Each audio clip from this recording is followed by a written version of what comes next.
This is London. It's the capital city of the United Kingdom, and one of the richest cities in the world, with an economy worth more than $500 billion. Meaning that if it were a country, it would have the 26th largest economy in the world, roughly the same size as Norway's. And for nearly 2 centuries, both in Britain and Europe, it's been a hub for high-value services like finance, offering some of the highest wages in the region. But behind its displays of vast wealth lies a very different picture. In 2023, London's councils estimated that more than 1 in 50 people in the city are homeless. This is a figure which has risen by more than 50% in just 10 years, which means Britain now has by far the highest level of homelessness in the developed world. All this while real wages, that is what people take home after accounting for inflation, have remained flat for over 15 years. This means people are being paid roughly the same as they were in 2008, while the prices of almost all goods and services have increased, and essentials like housing have skyrocketed. It's therefore no wonder that people are beginning to leave the UK at an unprecedented rate. A junior professional could earn more than double in New York compared to London, with the cost of living only around 1/3 higher. Because of this, every year, more and more of Britain's young, skilled workers leave the country for a better life elsewhere. Particularly from Britain's famed National Health Service, which is facing a potential exodus of doctors and nurses due to poor pay, overwork, and deteriorating working conditions. People flooding out of the UK is perhaps a good metaphor for the current state of the British economy, and ironically, more people from outside the UK are immigrating to work in Britain each year than ever before. Whilst it's true that the primary reason of migration is to use the UK's world-leading education services, research conducted in 2015 found that those leaving the country were significantly more skilled than those entering the nation each year, stating that increases in net migration over the last decade have significantly increased the pool of low-skilled workers in Britain's economy. Offsetting skilled workers with less skilled workers is not good for any country, as it ultimately means lower productivity and a poorer quality of goods and services that are offered within the economy. So why could it be that a seemingly wealthy country like Britain is seeing a mass exodus of some of its most talented and youngest workers? Part of it has to do with living standards in the UK becoming worse and worse each year. In fact, this was the main reason given by Britons leaving the country. And this makes sense, as if you remove London's output and population, it would shave off 14% from British living standards, making the remaining UK perform worse economically than Mississippi, the lowest ranking US state in terms of per capita economic performance. This all ties into a growing theme that the UK's best days are behind it, and one which is also supported by the data. In 2007, the average UK household was just 8% worse off than its peers in northwestern Europe, but in the 15 years that has followed, this gap has grown to a record 20%. On present trends, the average Slovenian household will be better off than its British counterpart by 2024, and the average Polish family will achieve the same feat by the end of the decade.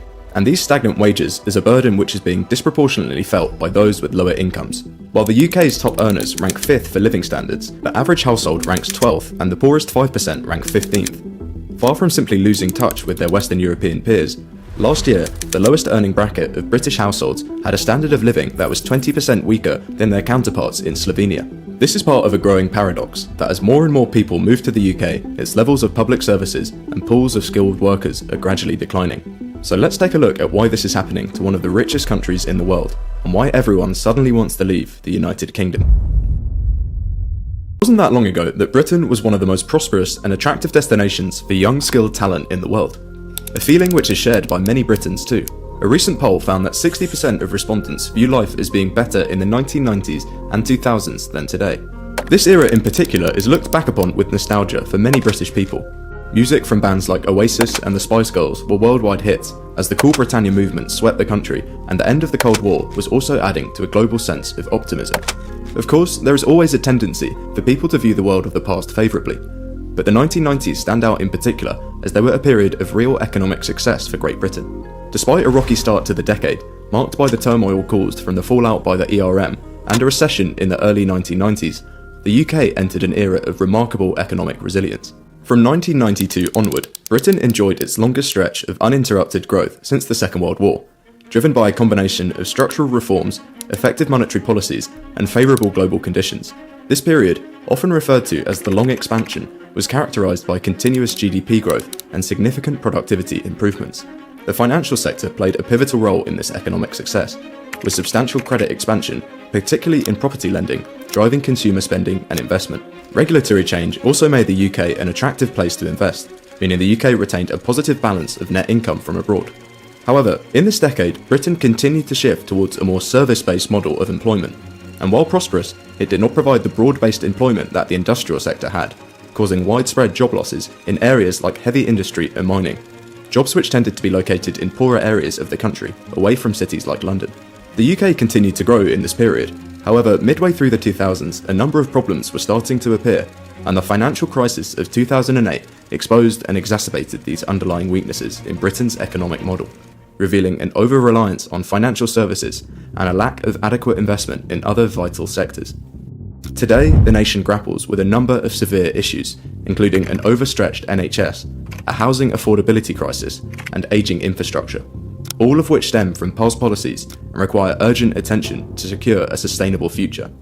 Perhaps the most important issue for people living in the UK right now is that of housing. Not only are there not enough homes, but ones which exist have become unaffordable for the vast majority of the population. This has made home ownership for first-time buyers nearly impossible without an income far above the average, or financial support from the so-called bank of mum and dad. And this shouldn't come as a surprise. The UK has got often atrocious. Damp and mould are commonplace, as are insects and animal infestations. The disruption of being moved from place to place like this causes adults to drop out of work and children out of school, further decreasing social mobility, as those unfortunate enough to live in these conditions are even less likely to earn a higher income in the future. These arrangements also impose enormous cost on local councils, which last year spent almost £1.8 billion on emergency shelter, a figure that has more than doubled in real terms over the past decade. This nightmare scenario is due to three main factors: woefully inadequate rates of house building, a dwindling social housing sector, and the erosion of financial support for those unable to afford market rents. And these issues aren't likely to get any better soon, as shifts in the UK housing market have disproportionately disadvantaged the youth. A significant portion of older individuals own a second home, whereas young adults today are far less likely to own even a single home and are far more likely to rent. This change reflects broader economic trends, where stagnant wages contrast with soaring asset values, exacerbating wealth disparities. The slower economic growth also means fewer opportunities to advance your career, impacting earnings, especially during critical early stages. In the UK, it used to be the case that you could expect to earn more or have a better economic outlook than your parents. However, this trend looks to have died, as those born in the 1980s have generally earned less by their early 30s compared to the previous generation. Unable to afford a home, and with dwindling wages, it's no wonder that some of the UK's most talented individuals are leaving for other countries like the US, Australia, and New Zealand, which offer a quality of life more appealing for ambitious and productive British workers. Stagnant wages are of course a major factor in this, and this is largely thanks to dwindling productivity across the country. Productivity is the efficiency with which a nation produces goods and services from its inputs, labour and capital.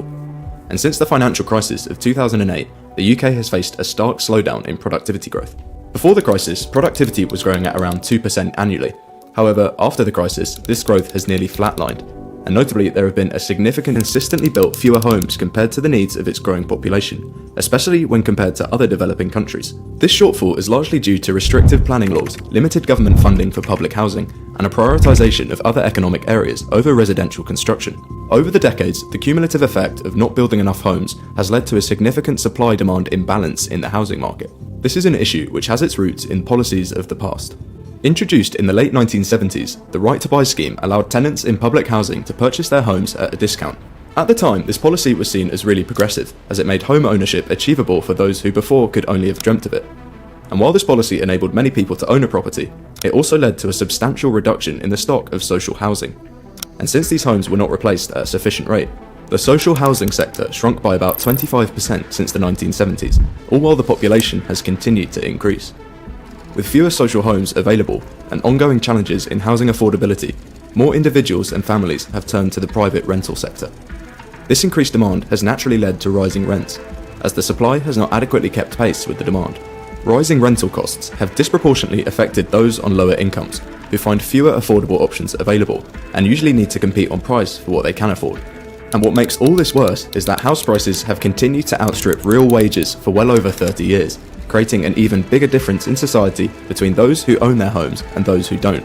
Housing supply is of course an issue across a number of Western European economies, however it's particularly bad in the UK. In England, there are now 1.4 million fewer households in social housing than in 1980, all while the UK's Gini coefficient, a measure of inequality, has been steadily rising. This has led to overcrowding, both in the private sector and in social housing. And what this means is that on an unprecedented scale, more and more households are being pushed into homelessness, but one which is less visible to the broader public: temporary housing. After declining for several years, the number of English households living in temporary accommodation has more than doubled between 2010 and 2023, from 48,000 to 112,000, the highest figure since records begun. Conditions in these buildings decrease in investment. Since 2005, UK companies have invested 20% less than their counterparts in the US, France, and Germany, placing Britain in the bottom 10% of OECD countries. This underinvestment has resulted in outdated technology and equipment, reduced innovation, and a shortfall in skill development across both industrial and service sectors. And consequently, the overall efficiency and innovative capacity of the UK economy has suffered, leading to slower productivity growth. And nowhere is this clearer than with the UK's National Health Service. The National Health Service, or NHS, was established in 1948 as a publicly funded health service that was free at the point of access.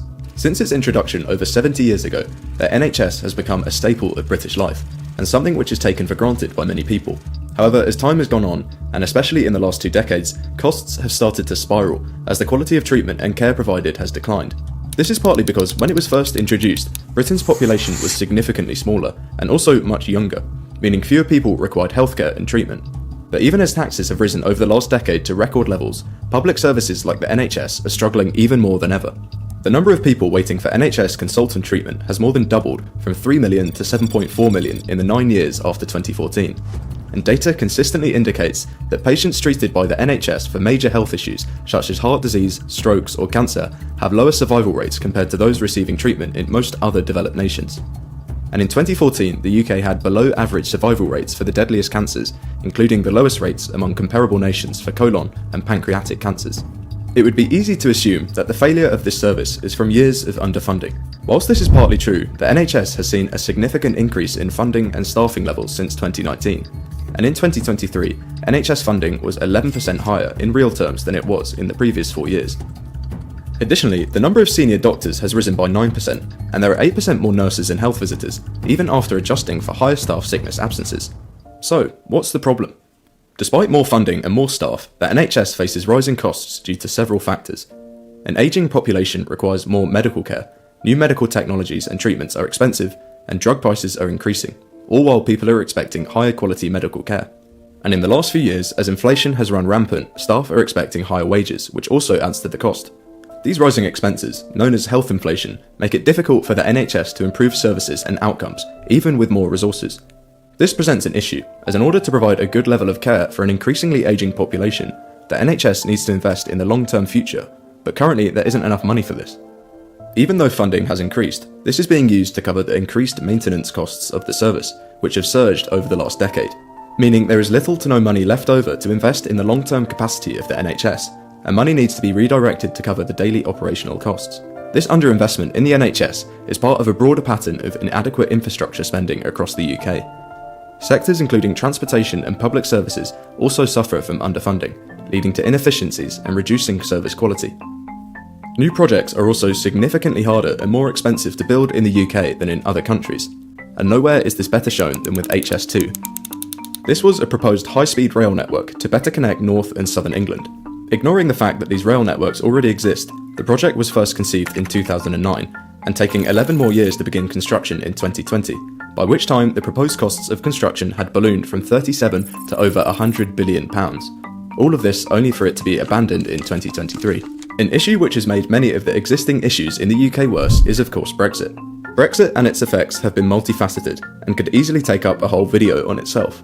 And while the decision by the UK public to leave the European Union in 2016 has undoubtedly made the UK worse off than it was before, namely through a reduction of trade with the UK's largest trading partner, the EU, it's not the sole reason for Britain's economic decline, as many of the hardships currently being faced by Britain are also present in other European economies, and Britain's current brain drain crisis is caused by a whole host of other factors, namely the desire for new opportunities and a higher quality of life.